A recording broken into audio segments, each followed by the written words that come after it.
Hello guys, welcome to my video. Last వీడియోలో మనం Java ఫండమెంటల్స్లో first 3 topics identifiers, wizard, keywords, data types ఈ 3 topics అనేవి cover చేసాం. సో ఈ వీడియోలో మనం వేరియబుల్ గురించి చూద్దాం. ఈ వేరియబుల్ అనేది చాలా ఇంపార్టెంట్ టాపిక్. మీకు ఇంటర్వ్యూలో కూడా కంపల్సరీగా వేరియబుల్ టాపిక్ మీద కంపల్సరీగా ఒక క్వశ్చన్ అయితే అడుగుతారు, మిమ్మల్ని కన్ఫ్యూజ్ కూడా చేస్తారు. సో ఈ వేరియబుల్ కాన్సెప్ట్ అనేది డీటెయిల్గా ఈ వీడియోలో అయితే మనం చూద్దాం. మీకు డీటెయిల్గా స్టార్టింగ్ నుంచి ఎండ్ దాకా వేరియబుల్ కాన్సెప్ట్ మొత్తం మీకు ఈ వీడియోలో అయితే ఎక్స్ప్లెయిన్ చేస్తాను. So let's begin. Type of variable. So what is variable? Variable అంటే ఏంటి? ఇక్కడ ఒక ఎగ్జాంపుల్ చూస్తే ఇంట్ ఏజ్ ఈక్వల్ టు 20. ఏజ్ అనేది వేరియబుల్. ఈ 20 అనే వాల్యూ ఈ వేరియబుల్ ఏజ్ అనే వేరియబుల్కి అలొకేట్ చేసాం, అసైన్ చేసాం. సో 20 అనే వాల్యూ మన లోపల ర్యామ్లో ఒక స్టోర్ అవుతుంది. దానికి ఒక ఈ మెమరీ స్టోర్ అయిన 20 స్టోర్ అయిన మెమరీకి ఒక నేమ్ అనేది అసైన్ అవుతుంది. ఆ నేమే ఏజ్, మన వేరియబుల్. సో వేరియబుల్ అంటే మన వాల్యూ స్టోర్ అయిన మెమరీ యొక్క name. Then based on type of value represent by a variable, all variables are divided into 2 types. అంటే based on value we have 2 types of variables. అంటే మనం value assign చేస్తాం కదా వేరియబుల్కి, అలా ఈ వాల్యూ ప్రకారం 2 టైప్స్ ఉన్నాయి: primitive variable, reference variable. So primitive variable అంటే మనం వేరియబుల్కి ప్రిమిటివ్ డేటా టైప్ వాల్యూస్ ఇస్తాం. లైక్ ఇంట్, నెంబర్స్ ఇస్తాం, డబల్, ఫ్లోట్, క్యార్, ఇవన్నీ ప్రిమిటివ్స్. సో రిఫరెన్స్ వేరియబుల్ అంటే ఆబ్జెక్ట్ రిఫరెన్స్. అంటే ఒక ఆబ్జెక్ట్ క్రియేట్ చేసి, ఇక్కడ స్టూడెంట్ అనే క్లాస్కి మనం ఒక ఆబ్జెక్ట్ క్రియేట్ చేసాం. ఈ కీవర్డ్ ద్వారా, న్యూ కీవర్డ్ ద్వారా ఒక ఆబ్జెక్ట్ అనేది క్రియేట్ చేసాం. సో ఆ ఆబ్జెక్ట్కి రిఫరెన్స్ అనేది ఎస్. సో ఈ ఎస్ అనేది రిఫరెన్స్ వేరియబుల్. అలాగే string S equal to name అనేది ఇస్తాం. సో స్ట్రింగ్ ఎస్, ఆ ఎస్ అనేది రిఫరెన్స్ వేరియబుల్. సో ప్రిమిటివ్ కాకుండా ఇంకేమైనా ఉన్నా అవి రిఫరెన్స్ వేరియబులే అవుతాయి. సో ప్రిమిటివ్ అంటే ఏంటో తెలిసింది, రిఫరెన్స్ వేరియబుల్ అంటే ఏంటో తెలిసింది. రిఫరెన్స్ వేరియబుల్ అంటే ఏంటో ఇంకా డీటెయిల్గా ఒక ఎగ్జాంపుల్ ప్రోగ్రామ్తో మనం చూద్దాం. సో ఇక్కడ 2 క్లాసెస్ ఉన్నాయి, student class, biodata class. Student క్లాస్లో స్ట్రింగ్ నేమ్ ఈక్వల్ టు ఒక నేమ్ అసైన్ చేసాం, ఇంట్ ఏజ్ ఈక్వల్ టు ఒక నెంబర్. సో ఈ ఇంట్ ఏజ్ అనేది ప్రిమిటివ్ వేరియబుల్. స్ట్రింగ్ నేమ్ అనేది రిఫరెన్స్ వేరియబుల్. అలాగే ఒక ఆబ్జెక్ట్ క్రియేట్ చేసాం. ఇదే స్టూడెంట్ క్లాస్కి ఆబ్జెక్ట్ క్రియేట్ చేసి మనం ఇక్కడ ఉన్న వేరియబుల్స్ ప్రింట్ చేసాం. సో మనకి అవుట్పుట్ ఏమొస్తుంది? ఏజ్ అంటే ఏంటి? మనకు 33 ఇక్కడ ప్రింట్ అయింది. నేమ్ అనేది ఎంఎస్. సో ఇది ప్రింట్ అయింది కదా. అలాగే ఇప్పుడు ఈ స్టూడెంట్ క్లాస్ని మొత్తం మనం బయోడేటా క్లాస్లో యూజ్ చేసుకోవాలి. సో ఈ స్టూడెంట్ క్లాస్ని మళ్ళీ బయోడేటా క్లాస్లో యూజ్ చేసుకోవాలంటే ఇక్కడ ఉన్న లోపలంతా మనం రాయాలి. సో ఇవేమీ రాయకుండా జస్ట్ ఒక ఆబ్జెక్ట్ క్రియేట్ చేస్తాం స్టూడెంట్ క్లాస్కి. సో ఆబ్జెక్ట్ ఎలా క్రియేట్ చేస్తాం? Student S equal to new student. ఈ న్యూ కీవర్డ్ అని వాడితే మనకి ఆబ్జెక్ట్ అనేది క్రియేట్ అవుతుంది. సో ఈ ఎస్ అనేది రిఫరెన్స్ వేరియబుల్. సో ఈ క్లాస్ మొత్తానికి ఈ ఎస్ అనేది రిఫరెన్స్ వేరియబుల్. ఈ ఎస్ ద్వారా ఈ క్లాస్ లోపల ఉన్న మెథడ్స్, వేరియబుల్స్ ఇవన్నీ మనం ఈ క్లాస్లో యూజ్ చేసుకోవచ్చు. సో అందుకని మన ఆబ్జెక్ట్ అనేది క్రియేట్ చేస్తాం రీయూజబిలిటీ కోసం. సో ఇక్కడ ఈ ఎస్ అనేది రిఫరెన్స్ వేరియబుల్ కదా. సో మనం ఎస్ డాట్ ఏజ్ అంటే ఎస్ అనేది ఈ స్టూడెంట్కి రిఫరెన్స్. ఈ స్టూడెంట్ క్లాస్ మొత్తానికి ఒక ఆబ్జెక్ట్ క్రియేట్ చేసాం, ఎస్ అనేది ఒక reference. So S dot age, ఈ ఎస్ లోపల ఏజ్ ఏముంది? 33. సో ఇక్కడ ఏం ప్రింట్ అవుతుంది? 33 ప్రింట్ అవుతుంది. అలాగే ఎస్ డాట్ నేమ్ ఏంటిది? ఎంఎస్, అది ప్రింట్ అయింది. సో ఇది మై నేమ్ ఈస్, ఇక ఎస్ డాట్ నేమ్ అనేది ప్రింట్ అయింది. ఐఆమ్. సో మీరు ప్రింట్ చేసుకోవాలనుకుంటే ఈ డబల్ కొటేషన్లో యూజ్ చేస్తే మీ పర్సనల్ వర్డ్స్ రాసుకోవచ్చు. అలాగే ఎస్ డాట్ ఏజ్ అంటే 33, ఇక 33 అనేది ప్రింట్ అయింది. సో అది. సో ఈ ఎస్ అనేది రిఫరెన్స్ వేరియబుల్. నెక్స్ట్ టాపిక్ వచ్చేసి based on behaviour and position. So behaviour, position ద్వారా వేరియబుల్స్ అనేవి 3 టైప్స్ ఆఫ్ డివైడెడ్ అయ్యాయి. సో ఫస్ట్ వచ్చేసి లోకల్, ఇన్స్టెంట్, స్టాటిక్. ఈ 3 చాలా ఇంపార్టెంట్. ఈ 3 మీరు అర్థం చేసుకోవడం అనేది కంపల్సరీ. ఎందుకంటే మీకు ఇంటర్వ్యూలో ఈ 3 కాన్సెప్ట్ మీదే మీకు ఇంటర్వ్యూ చేసి మిమ్మల్ని కన్ఫ్యూజ్ చేస్తారు. సో ఈ 3 కాన్సెప్ట్ మీకు డీటెయిల్గా అర్థమైతే మీరు కన్ఫ్యూజ్ అవ్వదు. సో ఈ 3 కాన్సెప్ట్ మనం ఇక్కడ ఈ వీడియోలో చూద్దాం. సో లోకల్ వేరియబుల్ అంటే ఏంటంటే variables data declare inside the method. అంటే ఒక మెథడ్ లోపల, ఒక బ్లాక్ లోపల మనం ఎక్కడైతే యూజ్ చేస్తామో వేరియబుల్స్, దాన్ని లోకల్ వేరియబుల్స్ అంటారు. ఇన్స్టాన్స్ వేరియబుల్స్ అంటే data instance variables are declared inside the class but outside the method కి outside but class కి inside యూస్ చేసేది ఇన్స్టెన్స్. స్టాటిక్ అంటే మన స్టాటిక్ కీవర్డ్ ఎక్కడైతే యూస్ చేస్తామో వేరియబుల్కి ముందు అది స్టాటిక్ వేరియబుల్ అవుతుంది. మన ప్రీవియస్ ప్రోగ్రాంలో ఈ ఎగ్జాంపుల్ ఒకటి చూద్దాం. సో ఇక్కడ కనుక చూస్తే సో ఇక్కడ కనిపిస్తున్నాయి కదా variables, string name equal to MS. So ఇది ఇన్స్టెన్స్ వేరియబుల్. అదే ఈ వేరియబుల్ని స్టాటిక్ చేయాలంటే static string name equal to MS, అప్పుడు ఇది స్టాటిక్ అయిపోతుంది. అలాగే మెయిన్ మెథడ్ ఏమైనా మెథడ్స్ లోపల బ్లాక్స్ లోపల యూజ్ చేస్తే అది లోకల్ వేరియబుల్ అవుతుంది. సో ఇన్స్టెన్స్ వేరియబుల్ అంటే ఏంటో డీటెయిల్గా చూద్దాం. ఒక ఎగ్జాంపుల్తో కూడా మీకు ఎక్స్ప్లెయిన్ చేస్తాను, ఒక ప్రోగ్రామింగ్ ఎగ్జాంపుల్తో. So if the value of a variable is varied from object to object, such type of variables are called instance variable. అంటే ఒక ఆబ్జెక్ట్ నుంచి ఇంకో ఆబ్జెక్ట్కి, సో ఆబ్జెక్ట్ టు ఆబ్జెక్ట్ మనం ఒక క్లాస్కి ఆబ్జెక్ట్ క్రియేట్ చేసాం, సో అదే క్లాస్కి ఇంకో ఆబ్జెక్ట్ క్రియేట్ చేసాం. సో అలాంటప్పుడు ఇన్స్టెన్స్ వేరియబుల్లో ఉన్న వాల్యూ ఏదైతే ఉందో ఫస్ట్ ఆబ్జెక్ట్కి కూడా క్రియేట్ అవుతుంది, సెకండ్ ఆబ్జెక్ట్ కూడా క్రియేట్ అవుతుంది. అంటే ఈ రెండు డిఫరెంట్, సేమ్ వాల్యూ అయినా సరే ఈ రెండు డిఫరెంట్. అదే స్టాటిక్ వేరియబుల్ కేసులో అదే వాల్యూ ఒక మెమరీయే క్రియేట్ అయ్యి అదే రీయూజ్ అవుతుంది సెకండ్ ఆబ్జెక్ట్ క్రియేట్ చేసినా కూడా అదే క్లాస్కి. మనం ప్రోగ్రామ్ ఎగ్జాంపుల్లో చూద్దాం నెక్స్ట్ స్లైడ్లో. For every object a separate copy of instance variable will be created. So ప్రతి న్యూ ఆబ్జెక్ట్ మనం ఒక క్లాస్కి క్రియేట్ చేసేటప్పుడు ఇన్స్టెన్స్ వేరియబుల్కి సెపరేట్ మెమరీ అనేది క్రియేట్ అవుతుంది. Instance variable will be created at the time of object creation and destroyed at the time of object destruction. Hence the scope of instance variable is exactly scope of object. So object అనేది ఎప్పుడైతే create అవుతుందో ఈ instance variable అనేది కూడా అప్పుడే create అవుతుంది. Memory instance variable memory అనేది అప్పుడే క్రియేట్ అవుతుంది. ఎప్పుడైతే ఆబ్జెక్ట్ డిస్ట్రాయ్ అయిపోతుందో మన ఇన్స్టెన్స్ వేరియబుల్ కూడా అప్పుడే డిస్ట్రాయ్ అయిపోతుంది. సో దీని స్కోప్ అనేది exactly same as object scope. Instance variable will be stored on the heap. So JVM లోపల హీప్ మెమరీ ఉంటుంది కదా, అందులో స్టోర్ అవుతుంది ఇన్స్టెన్స్ అనేది.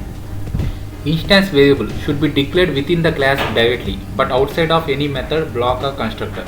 సో మెథడ్ లోపల కానీ బ్లాక్ లోపల కానీ కన్స్ట్రక్టర్ లోపల కానీ మనం ఇన్స్టాన్స్ వేరియబుల్ అనేది యూజ్ చేయకూడదు. క్లాస్ లోపల యూజ్ చేస్తాం బట్ మెథడ్ లోపల అనేది యూజ్ చేయము. మెథడ్ లోపల యూజ్ చేసేవి లోకల్ వేరియబుల్స్ అవుతాయి. సో ఇన్స్టాన్స్ వేరియబుల్స్ అని జస్ట్ నార్మల్ ఒక వేరియబుల్ మన క్లాస్ లోపల యూజ్ చేస్తాం. స్టాటిక్ అంటే స్టాటిక్ అనే కీవర్డ్ పెడితే అది స్టాటిక్ వేరియబుల్ అయిపోతుంది. లోకల్ అంటే ఈ మెథడ్స్ లోపల యూజ్ చేస్తే అది లోకల్ అవుతుంది. Instance variable can be accessed directly from instance area but cannot access directly from static area. అంటే స్టాటిక్ మెథడ్ ఏరియాస్ ఉంటాయి కదా, అందులో మన ఇన్స్టాన్స్ అనేవి యాక్సెస్ చేయలేము. మీకు నెక్స్ట్ స్లైడ్లో ప్రోగ్రామ్లో చూపిస్తాను ఈ స్టాటిక్ ఏరియా అంటే ఏంటి, ఇన్స్టాన్స్ ఏరియా అంటే ఏంటి, మనం ఎందుకు యాక్సెస్ చేయలేము, యాక్సెస్ చేయాలంటే ఏం చేయాలి. సో ఇన్స్టాన్స్ వేరియబుల్ అనేది స్టాటిక్ ఏరియా నుంచి యాక్సెస్ చేయలేము. స్టాటిక్ ఏరియాస్ నుంచి ఇన్స్టాన్స్ వేరియబుల్ని యాక్సెస్ చేయాలంటే మీరు ఆబ్జెక్ట్ అనేది క్రియేట్ చేయాలి. ఆబ్జెక్ట్ క్రియేట్ చేస్తేనే ఇన్స్టాన్స్ ఏరియాలో ఉన్న వేరియబుల్స్ కానివ్వండి మెథడ్స్ కానీ మన స్టాటిక్ ఏరియాలో యాక్సెస్ చేయగలుగుతాం. So but by using object reference we can access instance variable from static area. So static ఏరియాలో నుంచి ఇన్స్టాన్స్ వేరియబుల్ యూజ్ చేయాలంటే మీ ఆబ్జెక్ట్ అనేది క్రియేట్ చేయాలి ఆ క్లాస్కి. So instance variables are also known as object level variables. So దీన్ని object level variables అని కూడా అంటారు. ఒక ఎగ్జాంపుల్తో మీకు ఎక్స్ప్లెయిన్ చేస్తాను డీటెయిల్గా. సో ఇక్కడ ఈ ప్రోగ్రామ్ చూడండి, క్లాస్ టెస్ట్ అనే క్లాస్ లోపల ఇంట్ i ఈక్వల్ టు 10. సో ఇంట్ i ఈక్వల్ టు 10 అంటే ఇన్స్టాన్స్ వేరియబుల్, ఈ i అనేది ఇన్స్టాన్స్ వేరియబుల్. అదే స్టాటిక్ ఇంట్ i ఈక్వల్ టు 10 అంటే ఇది స్టాటిక్ వేరియబుల్ అయిపోతుంది. సో ఇక్కడ public static void main, static అనే కీవర్డ్ యూజ్ చేసాం. సో ఈ మెయిన్ మెథడ్ అంతా static area. Public void method 1 ఇది ఇక్కడ స్టాటిక్ కీవర్డ్ యూజ్ చేయాల.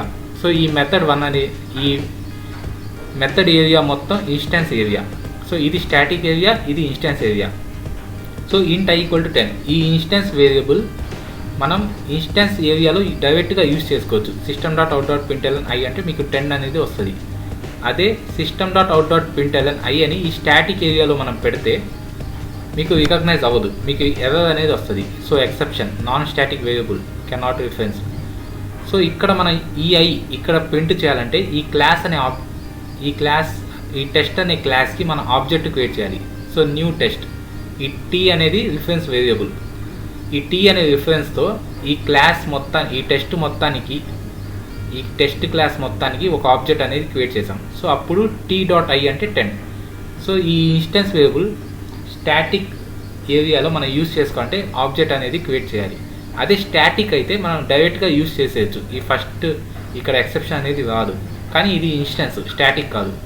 సో స్టాటిక్ అవ్వాలంటే స్టాటిక్ కీవర్డ్ వాడాలి. మన నెక్స్ట్ టాపిక్ వచ్చేసి స్టాటిక్ చూద్దాం. సో ఇక్కడ for instance variable it is not required to perform initialization. JVM always provide default values. So దీని మీనింగ్ ఏంటంటే మనం ఇన్స్టెన్స్ ఏరియాలో ఇన్స్టెన్స్ వేరియబుల్ క్రియేట్ చేసినప్పుడు వాల్యూ అనేది అసైన్ చేయాలి. ఒకవేళ వాల్యూ అనేది అసైన్ చేయకపోతే JVM డిఫాల్ట్ వాల్యూ ఇస్తుంది. సో డిఫాల్ట్ వాల్యూస్ ఎలా ఉంటాయంటే 0 ఉంటాయి, ఇంటికి 0 ఉంటుంది, స్ట్రింగ్కి నల్ ఉంటుంది, అలాగే బూలియన్కి ఫాల్స్ ఉంటుంది. సో ఇక్కడ స్టాటిక్ ఏరియాలో మనం ఇన్స్టెన్స్ వేరియబుల్ని ఎలా యాక్సెస్ చేసాం, ఆబ్జెక్ట్ అనేది క్రియేట్ చేసి యాక్సెస్ చేసాం. అదే స్టాటిక్ బూలియన్ బి, ఈ బూలియన్ బి అనేది స్టాటిక్ అయితే మనం డైరెక్ట్గా యూజ్ చేసేయచ్చు ఈ ఆబ్జెక్ట్ క్రియేట్ చేయకుండా. సో మీకు అవుట్పుట్ ఆబ్వియస్లీ ఫాల్స్ అనే వస్తుంది, ఎందుకంటే డిఫాల్ట్ వాల్యూ ఫాల్స్ అని ఇస్తుంది. అదే ఇంటిజర్స్, ఇంటికి అయితే డిఫాల్ట్ వాల్యూ 0 వస్తుంది, స్ట్రింగ్కి అయితే నల్ వస్తుంది. సో ఇక్కడ స్ట్రింగ్కి నల్ అనేది వచ్చింది డిఫాల్ట్ వాల్యూ. సో ఇది ఇక్కడ మన స్టాటిక్ కీవర్డ్ యూస్ చేస్తే ఈ స్టాటిక్ ఏరియా అయిపోయింది. సో ఆబ్జెక్ట్ క్రియేట్ చేయకుండా మనం డైరెక్ట్గా ప్రింట్ చేస్తాం ఈ ఎస్ అనేది. అదే ఇది డైరెక్ట్గా మనం ప్రింట్ చేయాల, ఆబ్జెక్ట్ అనేది క్రియేట్ చేసాం, ఎందుకంటే ఇది ఇన్స్టెన్స్ వేరియబుల్, ఇది స్టాటిక్ వేరియబుల్. సో స్టాటిక్కి ఇన్స్టెన్స్కి అదే డిఫరెన్స్. సో లోకల్ అనేది మనం మెయిన్ మెథడ్, ఈ మెథడ్ లోపల యూస్ చేస్తే ఒకవేళ వేరియబుల్ ఏమైనా అది లోకల్ అయిపోద్ది, అంతే డిఫరెన్స్. సో నెక్స్ట్ టాపిక్ వచ్చేసి static variable. So static variable అంటే ఏంటో చూద్దాం. If the value of variable is not varied from object to object. So ఒక క్లాస్కి మల్టిపుల్ ఆబ్జెక్ట్స్ క్రియేట్ చేసేటప్పుడు ఆ వాల్యూ అనేది డిఫరెన్స్ కాదు, సేమ్ వాల్యూ మనం యూజ్ చేస్తాం. అలాంటి టైంలో మనం స్టాటిక్ అనే కీవర్డ్ అనేది యూజ్ చేయొచ్చు, స్టాటిక్ వేరియబుల్ అనేది క్రియేట్ చేయొచ్చు. అదే ఇన్స్టెన్స్ వేరియబుల్ అయితే ఆబ్జెక్ట్ టు ఆబ్జెక్ట్ మనం న్యూ వాల్యూ అనేది వేరీ అయితే ఆబ్జెక్ట్ టు ఆబ్జెక్ట్ మనం ఇన్స్టెన్స్ వేరియబుల్లోకి వెళ్తాం. ఆబ్జెక్ట్ టు ఆబ్జెక్ట్ వాల్యూ అనేది నాట్ వేరీ అయితే, సో సేమ్ వాల్యూనే మనం యూజ్ చేసుకోవాలనుకుంటే మనం స్టాటిక్ వేరియబుల్లోకి వెళ్తాం. In the case of instance variable for every object a separate copy will be created. So instance వేరియబుల్లో సెపరేట్ కాపీ అనేది క్రియేట్ అవుతుంది. అదే స్టాటిక్ వేరియబుల్లో సేమ్ కాపీ, సేమ్ మెమరీనే మనం రీయూజ్ చేసుకుంటాం. అదే ఈ second point concept. Static variable will be created at the time of class loading and destroyed at the time of class unloading. Hence the scope of static variable is exactly same as scope of class file. So instance variable దాని scope వచ్చేసి object, ఎప్పుడైతే object create అవుతుందో అప్పుడే instance variable కూడా create అవుతుంది. ఎప్పుడైతే object destroy అవుతుందో అప్పుడే ఇన్స్టాన్స్ వేరియబుల్ అనేది డిస్ట్రాయ్ అవుతుంది. కానీ స్టాటిక్లో అయితే క్లాస్ ఎప్పుడైతే లోడ్ అవుతుందో అప్పుడే స్టాటిక్ వేరియబుల్ కూడా లోడ్ అవుతుంది. ఎప్పుడైతే క్లాస్ అన్లోడ్ అవుతుందో అంటే క్లాస్ కంప్లీట్ అయిపోద్దో, ఎగ్జిక్యూషన్ మొత్తం అన్ని లైన్స్ ఆ ప్రోగ్రామ్లో ఆ క్లాస్ లోపల ఉన్న ప్రోగ్రామ్ మొత్తం ఎగ్జిక్యూట్ అయిపోద్దో అప్పుడు క్లాస్ అన్లోడ్ అవుతుంది. అప్పుడు ఈ స్టాటిక్ వేరియబుల్ కూడా అన్లోడ్ అయిపోతుంది. సో దీని స్కోప్ వచ్చేసి same as class. Static variable will be stored in method area. Instance వచ్చేసి హీప్ ఏరియాలో స్టోర్ అవుతుందని చెప్పా. సో స్టాటిక్ అనేది మెథడ్ ఏరియా. సో JVMలో మెథడ్ ఏరియా ఒక సెపరేట్ ఏరియా ఉంటుంది, అందులో స్టాటిక్ అనేది స్టోర్ అవుతాయి. Static variables, static blocks, static methods ఇవన్నీ మెథడ్ ఏరియాలో స్టోర్ అవుతాయి. అలాగే ఇన్స్టాన్స్ వేరియబుల్ అవన్నీ హీప్ ఏరియాలో స్టోర్ అవుతాయి. సో సేమ్ ఇన్స్టాన్స్ లాగా స్టాటిక్ కూడా మనం క్లాస్ లోపల యూజ్ చేస్తాం డైరెక్ట్గా, కానీ మెథడ్స్ లోపల బ్లాక్స్ లోపల అనేది మనం ఈ స్టాటిక్ వేరియబుల్స్ యూజ్ చేయము.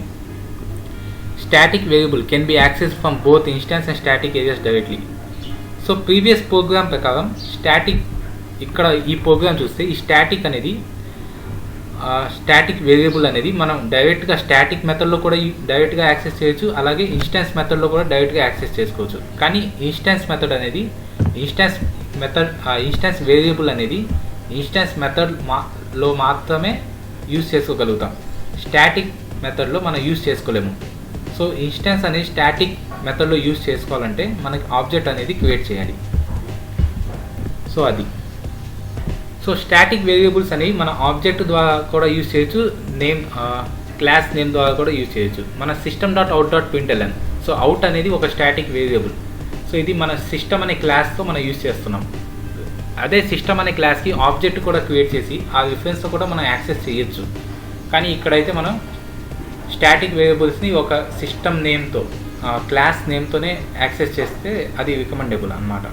So but with in the same class it is not required to use. So అదే క్లాస్లో స్టాటిక్ వేరియబుల్స్ మనం యూజ్ చేయాలంటే మనం డైరెక్ట్గా యూజ్ చేసేయచ్చు. కానీ ఒక క్లాస్లో ఇన్స్టెన్స్ వేరియబుల్స్ అదే క్లాస్లో మనం స్టాటిక్ మెథడ్లో యూజ్ చేయాలంటే మనం ఆబ్జెక్ట్ అనేది క్రియేట్ చేసి ఆ ఆబ్జెక్ట్ రిఫరెన్స్తోనే మనం యూజ్ చేయగలుగుతాం. అదే స్టాటిక్ అయితే మనం డైరెక్ట్గా ఏ రిఫరెన్స్ లేకపోయినా డైరెక్ట్గా యూజ్ చేయొచ్చు సేమ్ క్లాస్లో. వేరే క్లాస్ అయితే మన ప్రీవియస్ క్లాస్ నేమ్తో డైరెక్ట్గా యూజ్ చేయొచ్చు.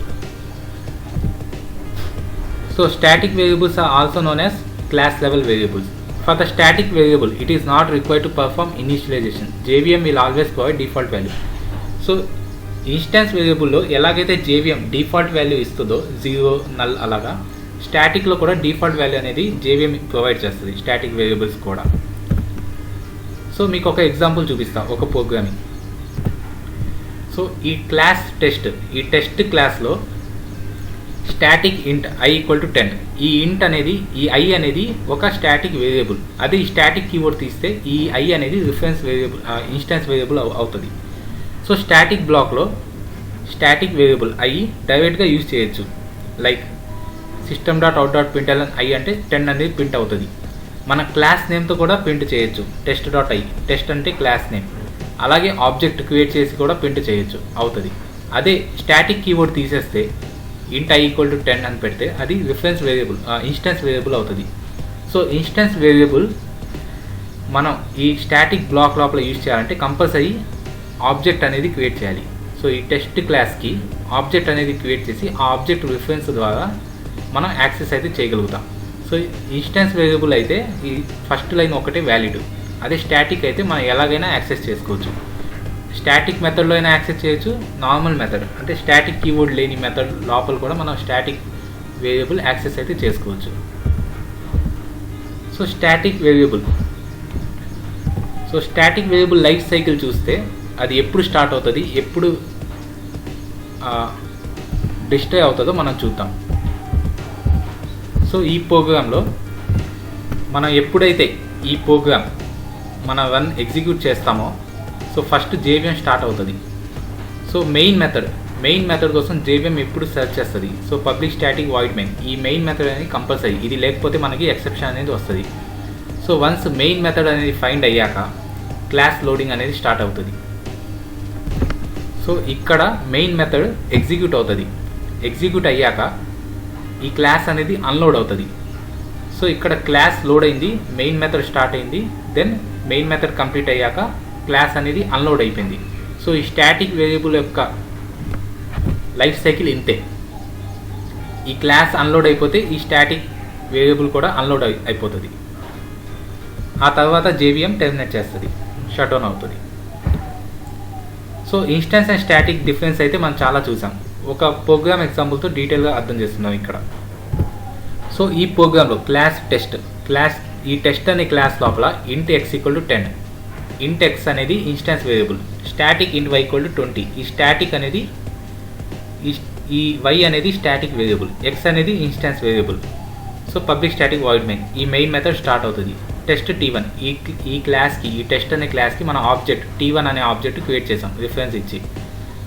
అలాగే test T2 = new test. So T2 అనే ఇంకో ఆబ్జెక్ట్ క్రియేట్ చేసాం. సో ఈ క్లాస్కి 2 ఆబ్జెక్ట్స్ క్రియేట్ చేసాం, ఒకటి T1 ఇంకోటి T2.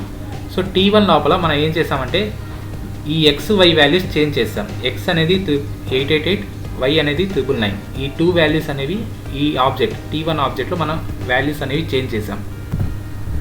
సో ఈ T1కి వాల్యూస్ చేంజ్ చేశాక మనం T2 న్యూ ఆబ్జెక్ట్ క్రియేట్ చేసాం కదా, అప్పుడు న్యూ ఆబ్జెక్ట్ని మనం ప్రింట్ చేస్తే T2.x అనేది మన సేమ్ ఇన్స్టాన్స్ వేరియబుల్ అయితే సేమ్ వాల్యూ వచ్చేసింది. ఎందుకంటే ఆబ్జెక్ట్ టు ఆబ్జెక్ట్ వాల్యూ అనేది వేరీ అవుతుంది. అదే T2 స్టాటిక్ వేరియబుల్ అయితే object to object value vary అవుతుంది.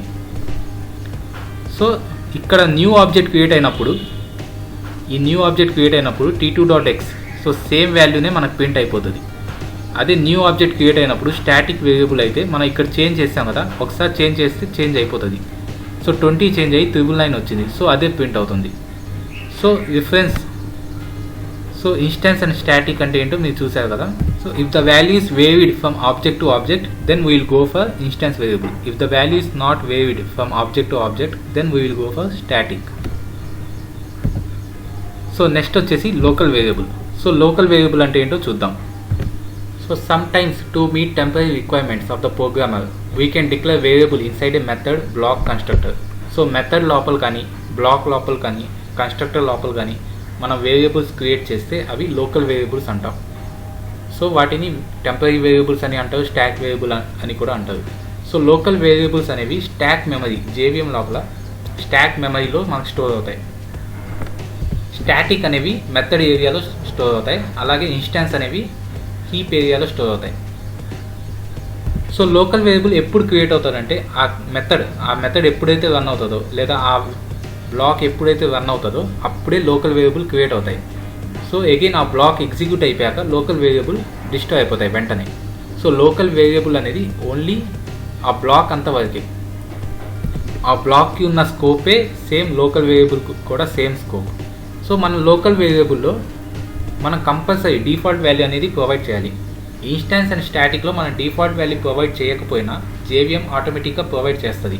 కానీ లోకల్ వేరియబుల్లో కంపల్సరీ మనం వాల్యూ అనేది ప్రొవైడ్ చేయాలి. వాల్యూ అనేది ప్రొవైడ్ చేయకపోతే మీకు ఎక్సెప్షన్ అనేది కంపల్సరీ వస్తుంది.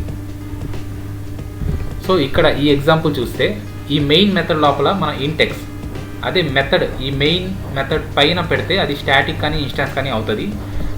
ఈ మెయిన్ మెథడ్ లోపల ఈ బ్లాక్ లోపల మనం యూజ్ చేసాం కాబట్టి ఈ ఇంటెక్స్ అనేది లోకల్ వేరియబుల్. సో ఇక్కడ మన ఎక్స్కి వాల్యూ అనేది కంపల్సరీ ఇవ్వాలి. ఒకవేళ ఈ ఎక్స్కి వాల్యూ అనేది ఇవ్వకపోతే మన ఎక్స్ ప్రింట్ చేసినప్పుడు ఎక్సెప్షన్ అనేది వస్తుంది. సో లోకల్ వేరియబుల్కి only applicable modifier, public, private ఇలా మాడిఫైర్స్ కొన్ని ఉంటాయి. సో వీటిలో ఓన్లీ మనం ఫైనల్ మాత్రమే ఇవ్వాలి. అది కాకుండా ఇంకేమి ఇచ్చినా మనకి అగైన్ ఇన్వాలిడ్, ఎక్సెప్షన్ అనేది వస్తుంది. సో ఇక్కడ ఇంటెక్స్ మెథడ్ లోపల ఈ లోకల్ వేరియబుల్కి మనం పబ్లిక్ అనే యాక్సెస్ మాడిఫైర్ ఇచ్చాం, ఇది ఇన్వాలిడ్, ప్రైవేట్ కూడా ఇన్వాలిడ్. సో ఇవన్నీ స్టాటిక్, ఇవన్నీ ఇవ్వకూడదు, జస్ట్ ఓన్లీ ఫైనల్ ఇవ్వాలి. ఒకవేళ ఫైనల్ ఇవ్వకపోయినా అది ఫైనల్ లాగానే ట్రీట్ చేసుకుంటుంది. సో బై డిఫాల్ట్ ఫైనల్ అనేది మనం ఇవ్వకపోయినా ఇచ్చినా తీసుకుంటుంది, అది ఫైనలే, దాని ఫైనల్. సో ఫైనల్ మాత్రమే వ్యాలిడ్. సో ఓవరాల్గా మనం ప్రిమిటివ్ వేరియబుల్ అంటే ఏంటో చూసాం, రిఫరెన్స్ వేరియబుల్ అంటే ఏంటో చూసాం. అంటే వాల్యూ బట్టి ప్రిమిటివా లేదా రిఫరెన్సా మనం డిసైడ్ చేస్తాం.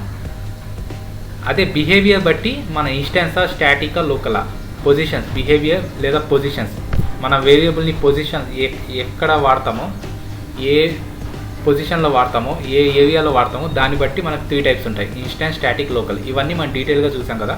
మీకు ఎక్కడైనా డౌట్ ఉంటే కింద కామెంట్లో టెలిగ్రామ్ ఛానల్ నేను ప్రొవైడ్ చేశాను. ఆ టెలిగ్రామ్ ఛానల్లో మీరు కంపల్సరీగా మీ క్వశ్చన్ అడగండి, నేను కంపల్సరీగా మీకు ఆన్సర్ అయితే ఇస్తాను. మీ డౌట్స్ ఆ టెలిగ్రామ్ ఛానల్లో మీరు క్లారిఫై అయితే చేసుకోండి. సో నెక్స్ట్ టాపిక్ వచ్చేసి వేర్ ఆర్గ్ మెథడ్స్.